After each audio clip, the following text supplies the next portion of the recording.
Good morning. It's time for morning Oasis. I'm coming in a little bit slow today. You know those days where you feel like your plane is kind of crashing. We're gonna just adjust this view a little bit. There we go. Get myself a little more centered. Give you guys a second while you all come in and join me in here. Whew, last night was one of those.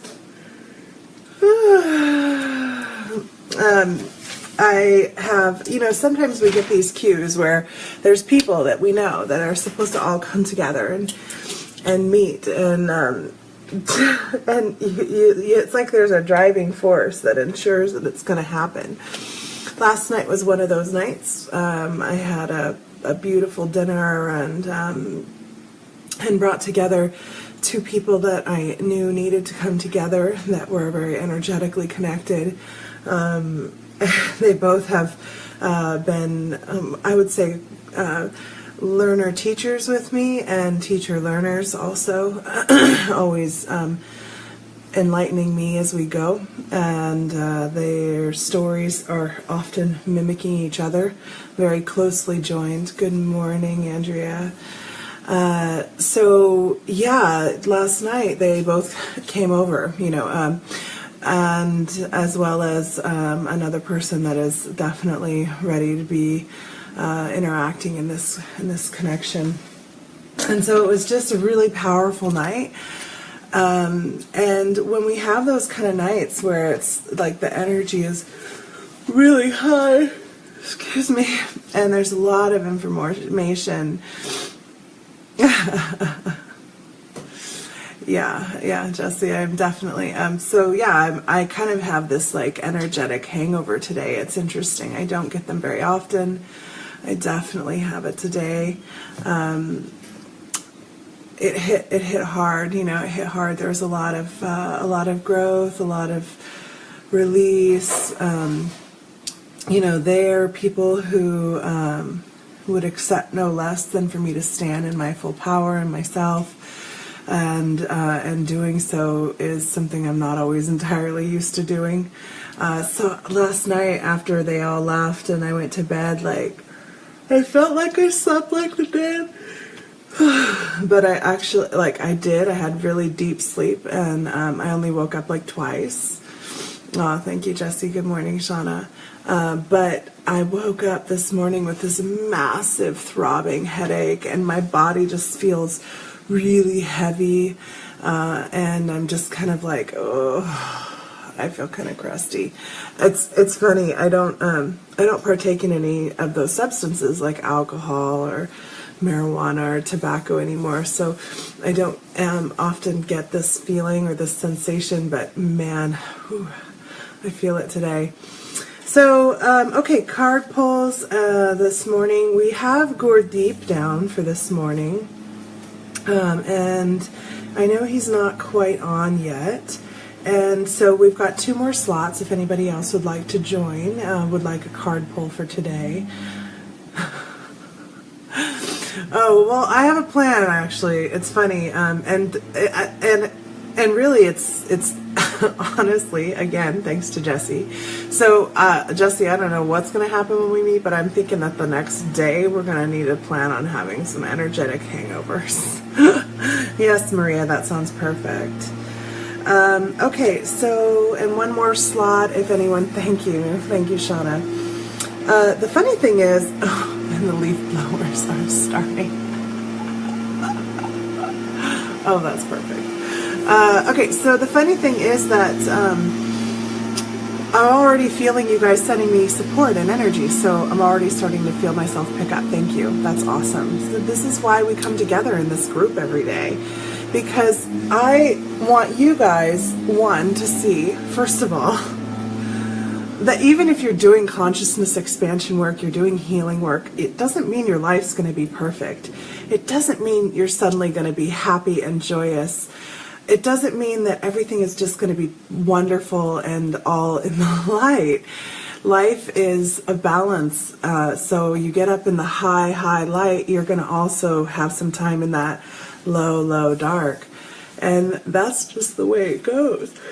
That's the nature of the polarity of our expression. So what is an energetic hangover, Andrea? Okay. The best way to put it, let's think about how does energy travel through our body, right?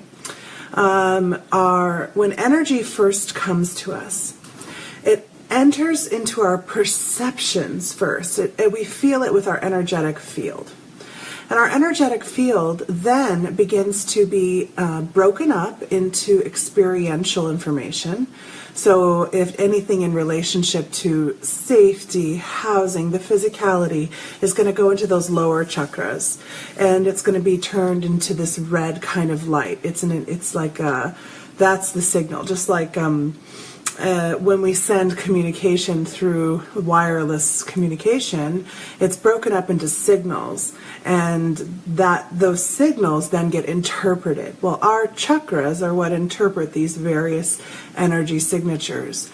And then our chakras stimulate our glands, the various glands that are in relationship to each chakra. It's funny, because I just did the chakra workshop, I've got, here's my little booklet that goes with the workshop, and there's a great diagram in here, and I'll show you guys. Where is it? So what happens, we have our endocrine system is the part of our body that interprets chakras and energy. It takes the energy and turns it into physicality, physical expression. So here's this image. Let's see if it'll show up. Okay, let's see.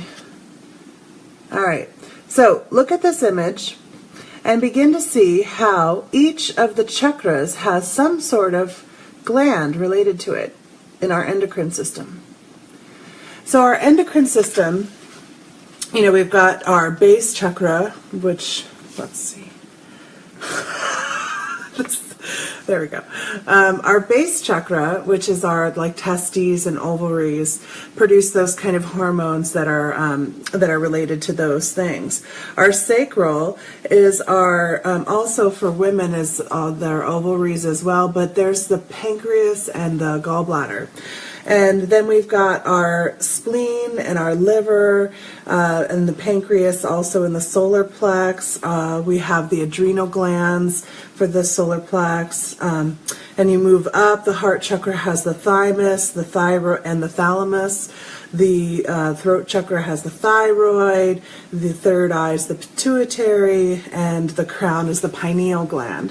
So each of these glands are they take the energy that they're feeling, that they're being triggered by, and they produce hormones that then change the physical climate that we experience. The hormones themselves then create nerve impulses, and the nerves are communicating information, and that makes the rest of the system begin to shift and adjust. This is the root of energy and how it impacts us physically, how it begins to be translated. So an energetic hangover is when all of that stuff was stimulating at a high level. You're going to, the next day, you're going to have kind of like all the glands, especially if you're not used to operating at that level or it's a new level for you to move up into, the system kind of goes, I just used up all of what I had to build that serotonin. So then your body has to kind of readjust or readapt. The only thing I can liken it to, like I said in the past, I have done marijuana. I haven't done a lot of other drugs. I wasn't a big experimental drug person. I did try ecstasy once, and what happened was afterward I had the most intense chemical depression I've ever felt.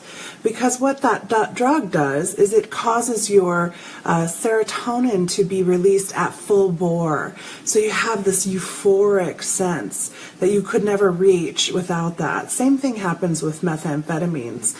And then afterward, you've burnt out the gland. It doesn't have anything else. It's like, I need it, but it's like squeezing a dry sponge. There's nothing left to squeeze out. And so then you have to go through this period of time where there's none of that at all in order to balance you until your gland recovers. And that's the reason I only did that once and learned very quickly, ooh, I don't like any of those kind of drugs. That's not good for me. I was in my early 20s. So that's basically what an energetic hangover is that the glands have been firing at a high rate, and now they're just kind of like, ooh, I gotta rebuild my supply right now. So that's what it is. I hope that answered your question.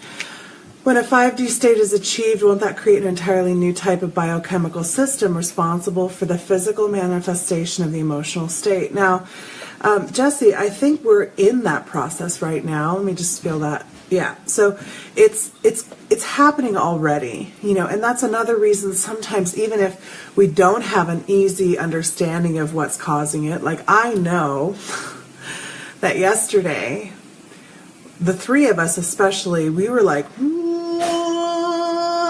you could feel it. The whole house was kind of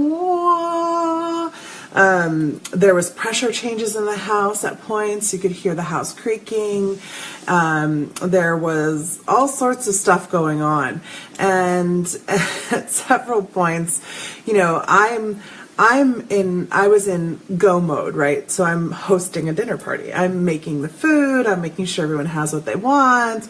I'm introducing my husband to people that he hasn't met yet or doesn't know very well. I'm incorporating my son. I'm like incorporating people that aren't normally interactive together. So I'm holding the space. I'm opening spaces up. I'm bringing in things, right? So I'm doing all this stuff, and now it was like working for 4 hours, even though it was awesome and so enjoyable and soul fulfilling to have this occur. We still end up feeling that kind of like, ooh. Now, also, after that, as a result of the interaction, I did some more upgrading. And we're also in this upgrading energy right now. It's strong. It's really intense. So even had that not happened, I would still kind of be, ooh, coming up. Right? I can't join this evening. I have a party. Could you pull a card for me about a relationship? Oh, okay. So you want to be number 3. Okay, sounds good. Martina. So I'm going to go ahead and do the card pulls, but that's basically what was going on there. And then we will talk about we're going to continue the work that we did yesterday. So, Gurdeep. The Earth Magic want to talk to you, Gurdeep.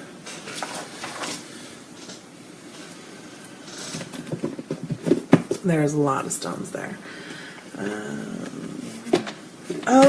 Okay, so last night I was looking everywhere for this. It's this tag that talks about who and what was going on with a new plant that I got. And I looked everywhere for it, and it just appeared on my desk. So thank you. Thanks, guys.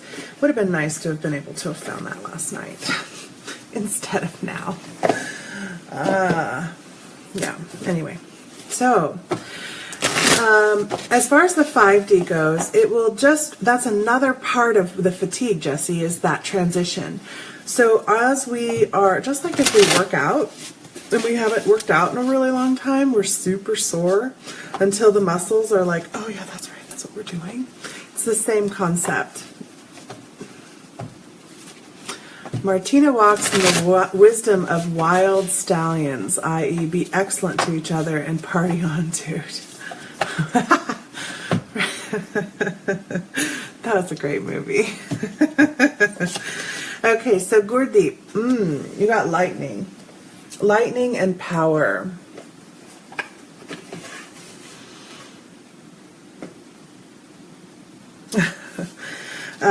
Okay, so lightning and power. I'm going to go ahead and read this because I really like this book. I really like this author's take, and I think that that's what I'm being cute to do. We see power all around us. It's in the mountains, meadows, and clouds. In fact, in every expression of nature. Yet, there isn't a more dramatic display of nature's power than lightning. It electrifies and splits the atmosphere such that when the heated air comes rushing together, we have thunder, the applause of the gods. Lightning sharpens our senses and triggers fear and awe. We see these forked beams of brilliant light jumping from the sky, and our instinctual vigilance is triggered in the anticipation of the roar that follows. Power is available to you. The force of life itself is neutral. It's neither inherently good nor bad. It is how you utilize it that will determine whether it is ultimately harmful or life-giving. Gurdeep, this is your card pull.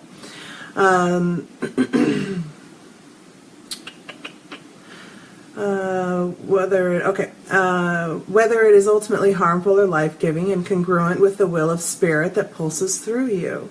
What is required is awareness of your intention, your values, and your willingness to act upon them under the particular circumstances of your inquiry. Although you may see yourself as using this power for good, do not allow yourself to get caught up in the duality of good and bad in determining your decisions or actions. Though prayer or ceremony can tap you into this spiritual force, by paying close attention to Spirit's prompting, your choice will ultimately be revealed to you. Or one that is beyond your and it'll be one that is beyond your typical perceptions. From there, you can continue to access the divine power that's the very force driving the universe. So you had asked yesterday, do these cards change your life? Do they do anything to impact you? Well, this card pull is kind of almost the same answer. It's how you choose to view what's happening to you. I know you've also requested information on spiritual growth and development and guidance in that. And the truth is that you're being guided all the time. It's whether or not you can listen. Are you paying attention to what's happening around you? Are you listening to the cues? Are the things that are guiding you allowed to speak to you? Are you receiving those guidances, or those tips, those bits of information? Or are you passing it through a filter of, is this good or bad? Oftentimes we dismiss things as bad that are actually our greatest benefit, our greatest teacher, like pain, for instance. We tend to view pain as a bad thing. We don't want more of it, so we do anything we can to avoid it. Oftentimes that means we're avoiding the lesson that's being triggered by the pain. Okay, Maria, from the Energy Oracle cards, want to talk to you. The Energy Oracle cards are by Sandra Ann Taylor, and the Earth Magic are by Stephen Farmer. See what they have to say. It's funny, sometimes they want to be shuffled and sometimes they don't. They just don't want to be.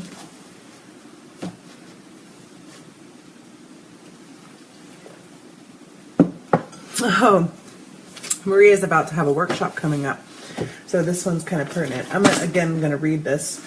I like the author's takes on things. Let's see, yeah. It's number 42. Woman holding a coin.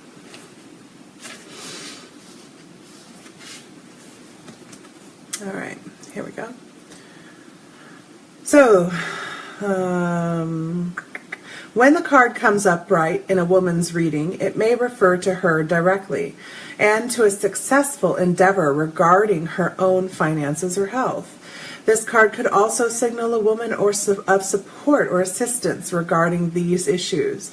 She may give you financial advice or connect you with someone who does. This woman may be someone you meet where you make your money, and it may be a woman of wealth and value. Either way, this card is telling you to be on the lookout for helpful assistance, or even the possibility of new love or friendship connected to a woman of wealth or business. So I'm going to just feel into this for a moment.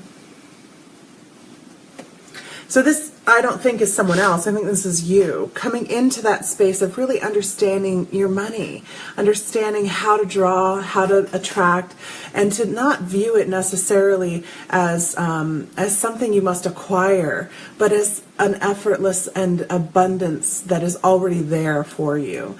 Once you decide what you're going to do with it, then it comes to you. I know personally, when I was still struggling with behaviors and addictions and soothing through spending on things that were not good for me, I was really blocked with being able to earn money because I knew it would go to things that weren't good for me. And so then once I got to the place where I had control over that, the money started to come in and it was able to effortlessly see, oh, this needs to go here. This needs to go there. Okay, this is for that. Okay, this is for that. So it's a pretty powerful tool when you can get to the place where you can see it. And one of the things that happens when we struggle with money over a long period of time is that we tend to have this idea that I'll never have enough, and we hold that. And so then we don't ever have enough, and we can't even imagine what we would do with it if we did have enough. So start dreaming of what it is that you want to accomplish with the finances coming in, and the money will be provided. You don't understand, Gurdeep? I'm really sorry. I mean, I have to move on, but maybe we can talk about it in a session if you want to schedule one. There's also a reason for that. You know, it's a block that you have, a choice that you don't want to. And it's because you don't want to have to change certain things, which is fine. We all get that way. So, Martina, the Shadowscapes want to talk to Martina. This will be our last pull for today. And by the way, Gurdeep, we all get that way. There's certain things that we don't want to have to change. We don't want to address, so we don't get it. I'm like that. I used to say all the time, I don't know. I don't understand. I don't understand what that's about. And I did. It's just that I didn't want to. So Martina, you, this is kind of echoing what we just talked about. This is the Nine of Pentacles. So from a different perspective, a different deck, this is the Shadowscapes Tarot. The Nine of Pentacles, she's this woman who's in her garden. She's playing her piano. She's so happy and joyous. There's not a care in the world. Everything is provided for her. She's at the end of her journey of understanding her finances, understanding the physical aspects of her life. And she's provided for now. It's all done. She can just enjoy herself. So it's time to start enjoying what you've accumulated. Well, I'm not going to tell you to quit drinking alcohol, Gurdeep. That's your choice. If you want to improve your life, though, and you keep getting cues about that, I've never told you to quit drinking alcohol. But if that's a cue that keeps coming up, that would be one of those signs that you don't want to have to listen to. So there you go. You want to improve your life, listen to the signs that are coming to you. There's a good rule of thumb in energy circles. If you get something 3 times, if you hear something 3 times, it's for you. It's a message, and you're supposed to be listening to it. Maria, thank you. This past year was changing the energy and stories about money. Yes, that's perfect. Awesome. That's perfect, Maria. I can't wait to watch how you grow. I have been honored to witness it. And if you guys aren't familiar with Maria, she was, I think, my first guest on Tales from the Path, which was a show I tried to launch last year around this time, actually. And that was energy workers telling their stories of how they awoke and how they came to where they're at and transitioned into doing this as a profession. I really enjoyed that show. I wished it had taken off, but it just didn't.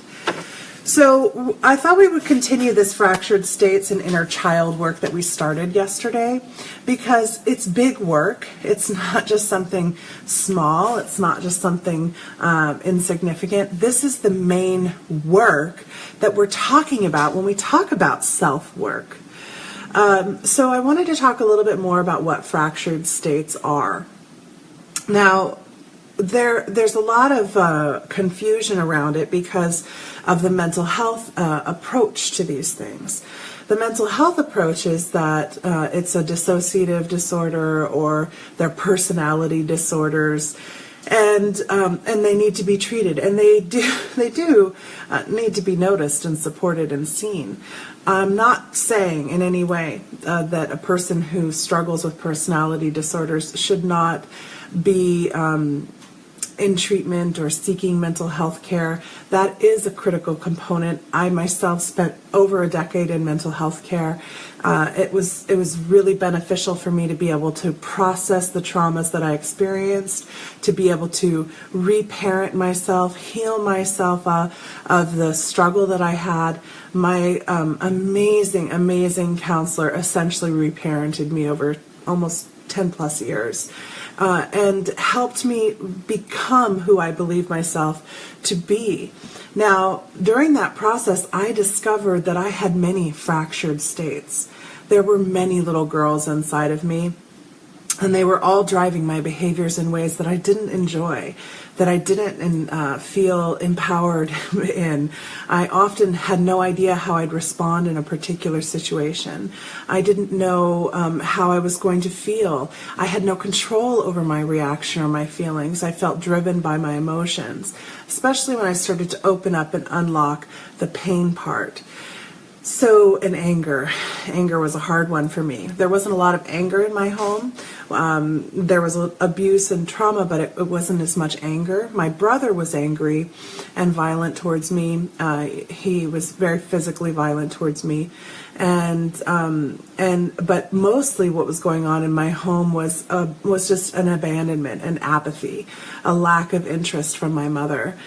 She was very much into the pursuit of her dreams, pursuit of her goals, pursuit of her life. And I personally now see the struggle of that, because my dreams, my passion, my pursuits, I always have to work on balancing them with my responsibility, my love, my commitment to my family, my commitment to myself as an individual, my commitment to my son specifically, as a crow flies by, and another. And I know that to be true, that it is a struggle, and it allowed me to have deeper compassion for her, deeper understanding and awareness for what she was going through. So this isn't a criticism, this is just an awareness. And then I had on the other side of it a sexual molester, right? Like total three-way, screwing up the brain, right? Creating all these different ideas of, this is how I'm supposed to be now. Now this is how I'm supposed to be now. This is what I'm supposed to do now. So what happened is that each of those different people, each of those different situations created an idea that I am not lovable if I am this way, if I need this thing, if I act this way, if I do this thing. I am not worthy of love if I behave in this way. I am not accepted. I am not allowed.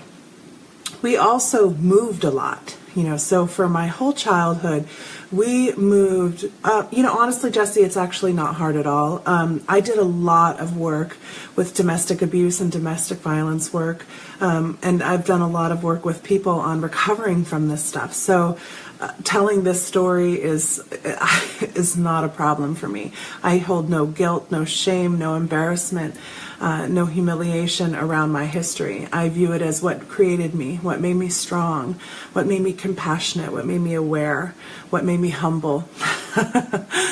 So thank you. So anyway, for me, so I had all these fractured states. We moved a lot. I have lived in, I counted it out once, and I've lived in 6 different states. I lived in over 20 some odd houses. I attended 3 different elementary schools, 2 different middle schools, 3 different high schools, moved a lot. And at the end, when I was still in high school, finishing out high school, my mom just moved away. She decided she wanted to go be another little girl's mother in Canada, and moved and left me living on this farm in the middle of the country by myself. So lots of different experiences that taught me I'm not worthy, I must do this to achieve love, I will be abandoned, all of that stuff.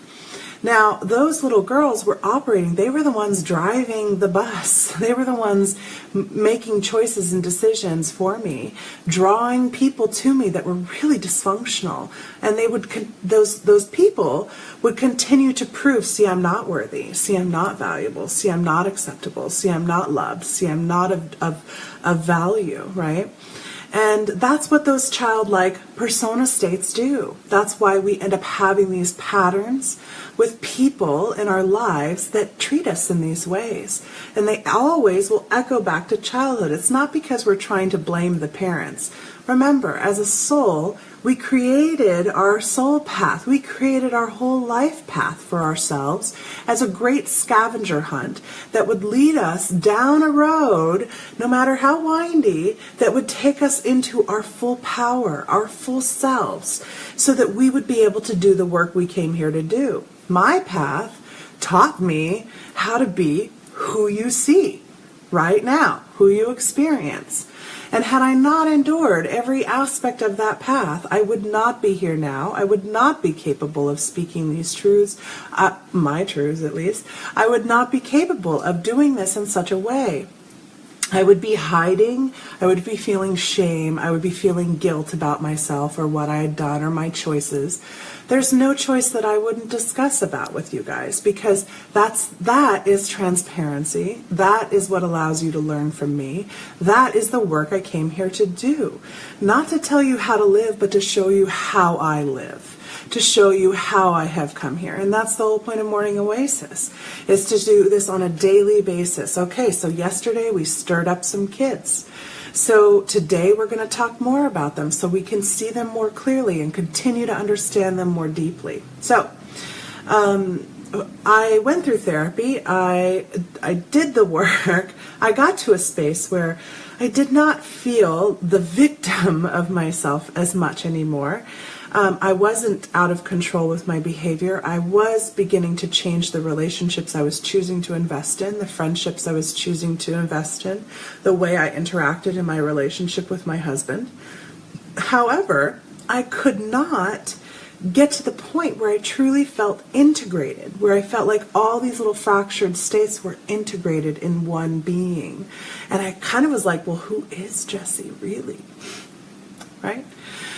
So what we're going to work on today is starting to heal the fractures. Yesterday, we brought it forward, these fractured states, and showed them as children. Today, we're going to look at it from a slightly different perspective and look at it as the vessel, and seeing it as a whole vessel, where right now what we have is a pile of shards. And what we want is a whole vase, a vase, a vessel of some sort that holds us and does it completely. So that'll be in the meditation in a little bit. I call it the Kintsukuroi healing technique because in Japan, there's this practice that they believe. When a vessel is broken, it's not thrown away. The pieces are collected. They're brought together and they're reassembled, and they pour gold into this vessel until the gold is seeping through the cracks. And then they refire the vessel. And now the vessel is considered sacred. It's considered holy because it has been repaired. It's stronger than it ever was because now it's lined with gold. It's not just ceramic. And it's not used anymore as a working vessel, right? Now it holds a sacred place in the home. It has a sacred job, a sacred work. And that's how I view myself. So my very first work on doing this kind of fractured state restoral was doing that process. It came into me in a meditation. I ended up teaching it to my teacher and sharing it with her. I'm sure she still uses the technique because it's pretty powerful. We did it on a few other people, and since then I've used it in my practice many, many times with people to help them feel whole. So the fractured states, what will happen is, as long as we are not aware of them, as long as we're not conscious of how they're driving our behavior, driving our desire, driving our interactions, drawing into us unconsciously these things that we're not quite sure how to see, we will continue to suffer through our lives. It's that avoidance of what's being put in front of you to learn from. And once we see that, it becomes much simpler to take that. Well, I take that back. It's not simpler. It's never simple, but it becomes more and more graceful for us to step into a state of allowance and to see, oh, this is some of that big work I need to do today. This is some of that stuff that needs to come in today for me. So, does anyone have any questions about that before we drop into meditation? I'm going to take a sip of coffee, and then we can start on that. I'm going to feel out a little bit, just a second. Feel if I missed anything for today. So we're going to work this throughout the whole week. We're going to continue to work this from different approaches because it's big work, because that's the way we recover in this way. So let's feel and see. Yeah, we'll go ahead and jump into meditation. So make sure you're sitting comfortably. Adjust the body. I'm going to stroke the kitty because he's right here. Love my kitty. Yeah. Okay. So we're going to sit comfortably, bring ourselves fully into ourselves, present. This is one of those meditations where if you're somewhere where it's comfortable to lay down, I think it's a good idea to lay down. The more you can let go of this external expression and come into the internal for this work, the better it is. All right, so I want you to start breathing in this present moment, present state of awareness, feeling the air, and exhaling. Breathing in, present moment, present state. And exhaling.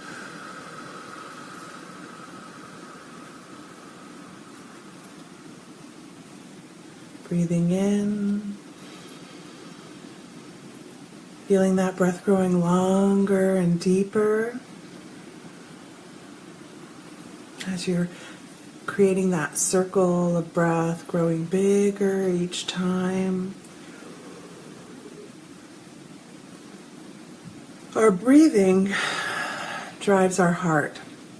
Our heart is our pump, our electrical motor. It creates that pulsing signal that flows through the body. We want the pulse to be moving the energy. We want it to be moving it with intention. Feeling our fields activate with our breath, becoming more and more engaged, less unconscious, more conscious driver.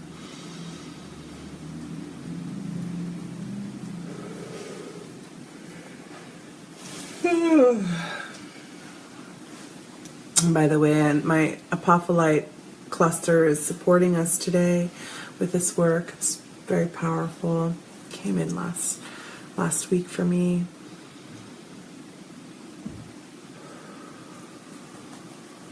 And I'll just send those vibrations out to you for this work. I want you to begin to bring your attention into the soles of your feet, feeling your feet swelling and growing.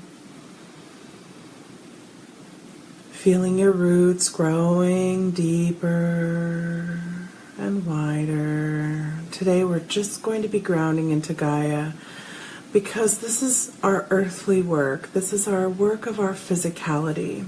This expression, the here, the now, this lifetime. There may be other lifetimes that are impacting this, but today we're going to focus just on the here and the now.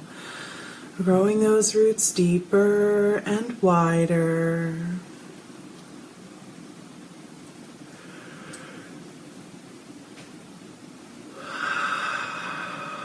Good. Feeling those roots slipping into the earth, between the rocks and the dirt. Feeling the funguses growing around them, supporting them and holding them. This one's from you, Jessie. Feeling all the life that's in the earth, in the dark, that's there holding and supporting us as much as those things in the light. Seeing how they're receiving, releasing, nurturing, feeding all of us. Allow your taproots to drop down from each foot all the way down, all the way into the center of the earth, into the heart of Gaia, as we ask Gaia to support us today in understanding our physicality, feeling her coming in so strongly. As we draw up from our roots this energy of the earth, feeling that pulse of Gaia joining our rhythmic pulse, and allowing that energy to come up through the body, up through the legs, the hips. Look how quick it goes for us. We do this so regularly now. Up through the waist, that full abdomen space. Feel the body adjusting as it's becoming more and more energized. For me especially, bringing it up through the heart and lungs, letting it radiate down and out through the shoulders, down through the arms, all the way to the palms, and back up. Coming up the spine, up through the throat and neck, all the way up into that head space, feeling all these activating parts. If you need to move or adjust the body, do so. Feeling it bundling in the crown as our crown blossoms and opens.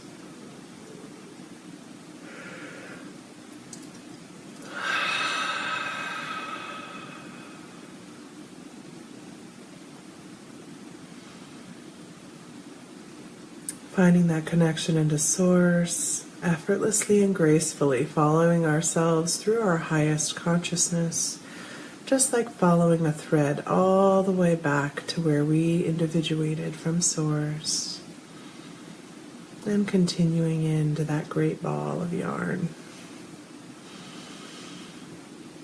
that great bundle of energy. Feeling through that connection like a live wire, that energy of Source coming down through the vessel, down through the head, down through the throat, down through the shoulders, and all the way down the arms, and out the palms.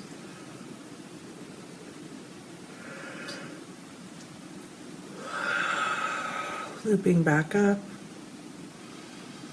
feeling it going down through the heart and lung space, down through the abdomen, down through the seat, your pelvic floor, down the back,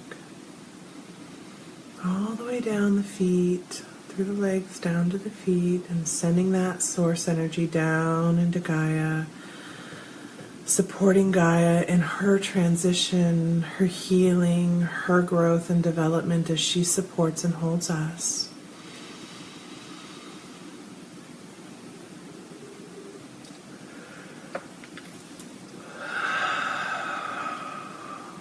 Now I want you to visualize in front of you a vessel, some sort of pot, whatever it is for you.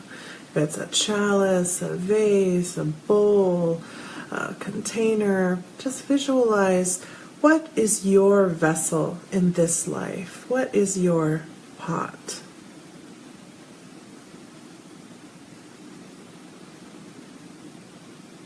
Don't try to force it, just allow it to show itself to you. It may surprise you.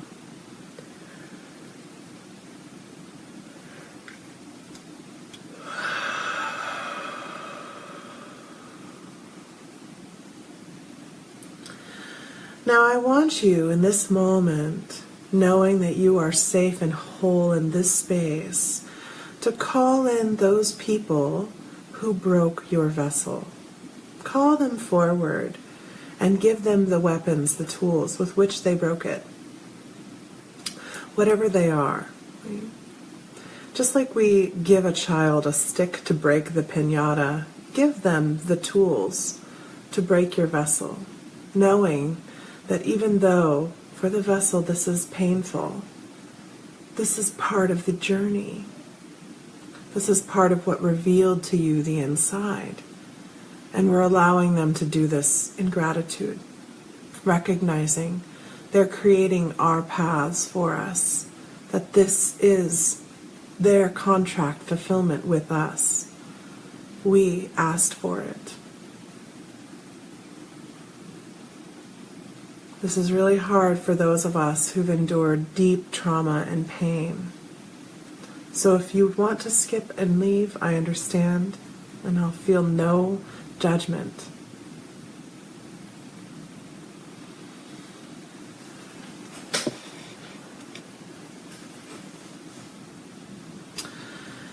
Now, as they have destroyed your vessel, once it's completed, thank them and release them from your life. Release them from their obligation to continue the breaking, recognizing that part is complete, and you no longer will resist it. You no longer will resist what has been broken. You allow the brokenness to be there with gratitude, knowing that this is what will allow you to become you, to reshape your vessel. Now we're going to call in those great hands of Source and Gaia to rebuild our vessel, to bring those pieces back together. Piece them together, the larger pieces first, finding as though effortlessly and gracefully they can come back in. And then we're going to start calling in the fragments, the shards, the little pieces. And we're going to continue to fill our vessel until all, even the dust of the fragments being broken, is all called back into its place, seeing how everything that is done can be undone, and everything that is undone can be redone, rebuilt, whole. Notice the beautiful pattern created by the breakage. These cracks, these lines, the speckling. Just observe this vessel for a moment and start to look at it with awe and wonder and gratitude. There never was, nor ever will there be again, a vessel this beautiful, this unique.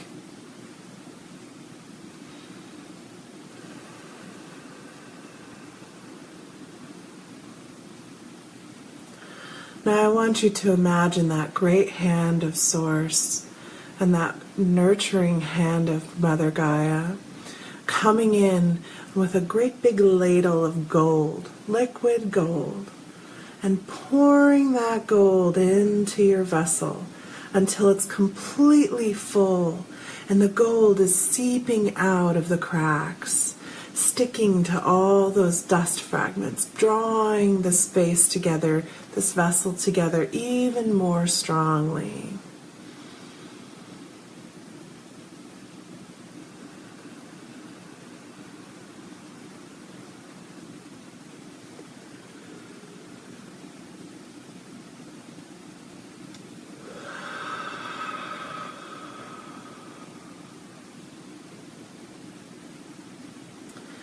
And tip that vessel over and let all that excess gold pour into Gaia so that she can use it to heal her fragmented parts as well. We are now giving our healing energy, what we have not needed, what we are not using, into Gaia in a great offering.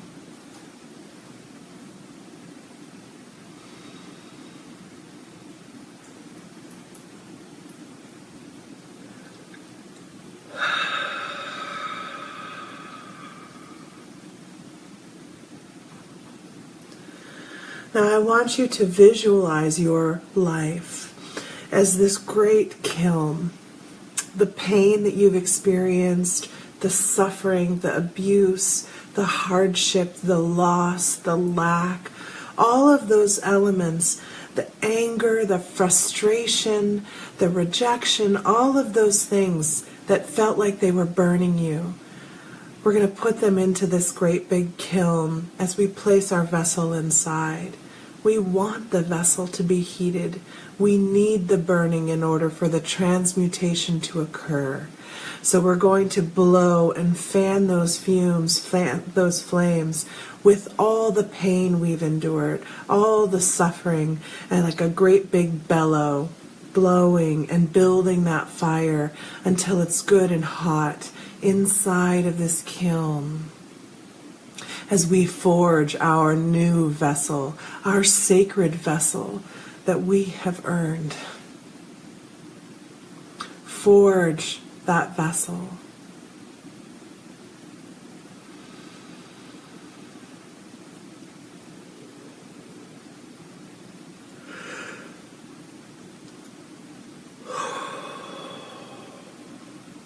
As you're blowing onto this space, blowing onto these flames, imagine that all the debris you've held in your body, all the pain, all the stored memories, all the stored suffering that you've had to hold on to as pieces of your identity are blowing out of you as fuel for this fire to forge this vessel even more strongly. I call this the bellows breath.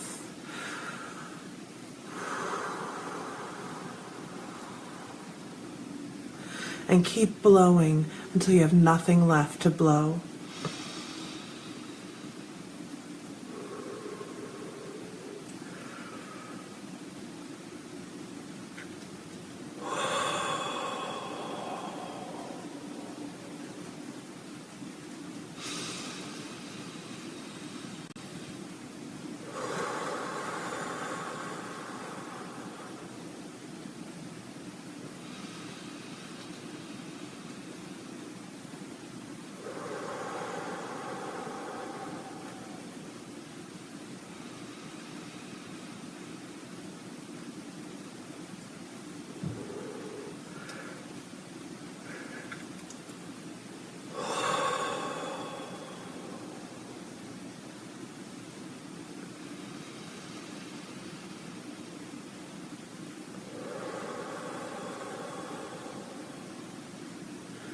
See how your vessel is turning into this glowing red vessel that you almost can't quite see anymore. You can't quite distinguish the shape of. It is glowing so brightly as you let all the rest blow out of you.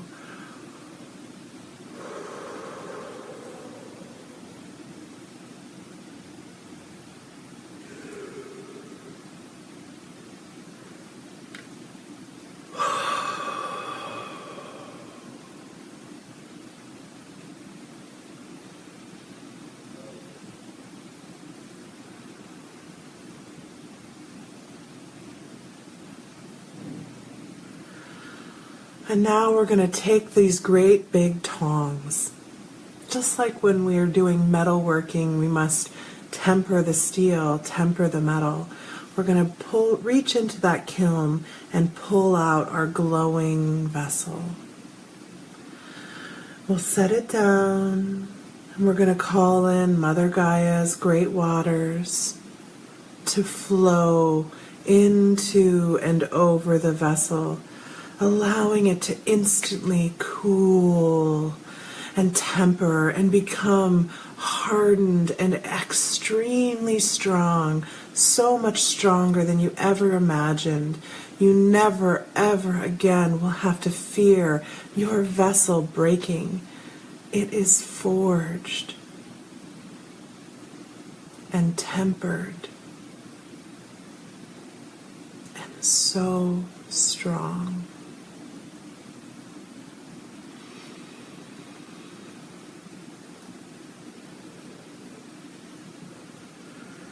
We're going to allow Source to pour its golden waters down like honey gold water or blue water, green water, whatever you see it as, to flow into this vessel. So the vessel is overflowing and the waters are dripping down into Gaia, replenishing her waters with healing, nurturing water. as we as a vessel are capable now of holding the energy we need, holding, giving, receiving, tuning.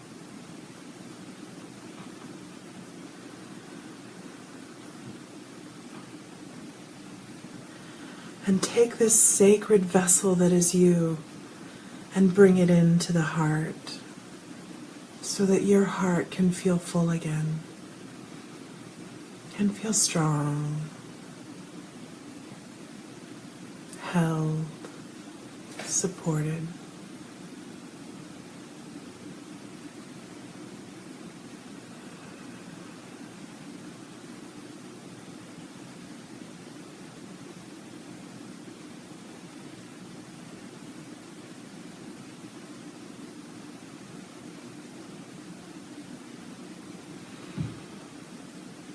I want to thank you for joining me for this work today. Continue to enjoy your vessel. Hold it as sacred. Hold your life as sacred. Thank you. See you tomorrow.